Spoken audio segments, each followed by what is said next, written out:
Are you guys fans of online meme culture, but are always wondering, who made this? Well, let me introduce you to Flork of Cows, the father of many famous online memes, and one of the best comic makers that go unappreciated in the online culture. I'm Wilkye Castro, and this is Talking Shots. That's about all I like to do. So chief, it's the return of the blade and slice shade, getting paid into my silhouette fades. A mercenary, spit till every verse is scary sage, doing girlies dirty, spitting with obituaries. So what makes Flork of Cows so unique is his focus on these comics on sock puppets as the main characters. One of Flork of Cows' best known works is the meme you see right before you. Hey, you see that guy over there? Now this meme has been edited, photoshopped, thrown around all over the internet to the point it's almost like it has free reign.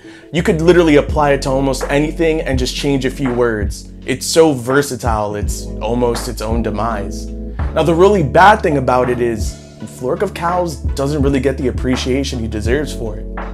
Now, this single comic panel is from a piece of work that Flork of Cows has been working on for the past couple of years, again focusing on these different sock puppets that, as dumb as it sounds at first, actually represent different characters within the human condition. These works have obviously gotten him exposure, but I don't feel it's to the point where it really shows off just how creative and how much more these comics show. So what I love about these series of comics is that they're able to juxtapose just regular human interactions with these like tiny little exaggerated sock puppets. Now what makes these really interesting though is that what seem like unrelated single panel comics end up being intertwined into longer storylines where you keep on seeing a lot of the same characters reprising the same roles and actually interacting in a way that isn't just supposed to be a quick 4-panel to read.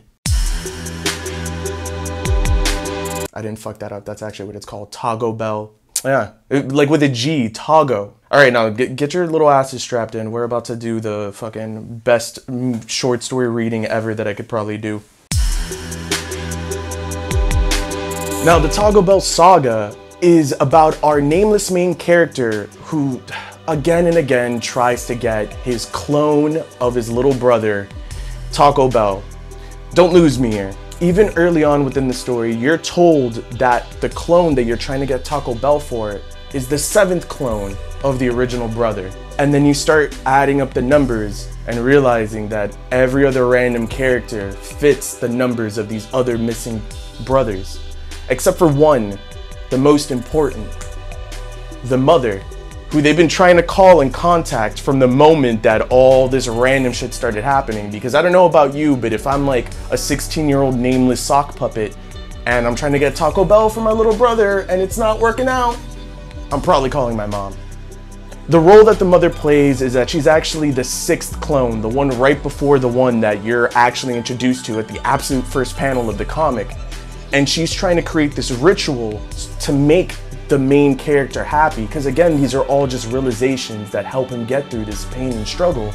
And the best thing about it is that not only you're hit with the sentiment of losing someone that's important to you and feeling guilty about it, but finally the brother realizes that if he gives the 7th clone Taco Bell, all of them will die and his guilt might last him forever. And he finally comes to terms with it. He says, it doesn't matter if you're all clones, it doesn't matter if you want to fulfill yourself. I love you all the same, as much as I did my brother. And the last panel of the comic is almost perfect as a little tiny bow. The main character goes by himself to the last Taco Bell after all these visions of guilt dissipate. And then the Taco Bell worker says, damn man, you sure come here a lot, you must love us. And he says, nah, my brother does. What makes these so funny is that it feels like they're minimal effort. All of them are made, not even in Photoshop, not even in any real design studio. Most of them are made in MS Paint and then thrown into an editor just to give them shaky little effects, you know, just for added comedy. Now, the thing about Flork is that you might think he's a one-trick pony. Okay, so a dude gets famous on the internet because he makes comics about sock puppets and has read a theory of psychology book. Fantastic. But he's so much more than that. He actually has real artistic talent when he draws on the tablet. Oh, now I burped. But he has real artistic talent. But what my favorite thing about Flork of Cows, besides his ability to create so much comedy within these simple comics and so much depth, is the fact that he loves making wholesome comics. Wholesome in the sense that there doesn't need to be an offensive butt of the joke. It could literally just be about having a nice day and being able to relate to that. Everyone's not happy all the time, or at least I know I'm not. One of the things that I always look for are just things to make my day a little bit brighter, especially if I'm feeling down. That's why I wanted to do this video on Flork of Cows. When I find myself even feeling a little bit down or even more appreciative of my friends, it might be most of the time because I saw a Flork of Cows comic.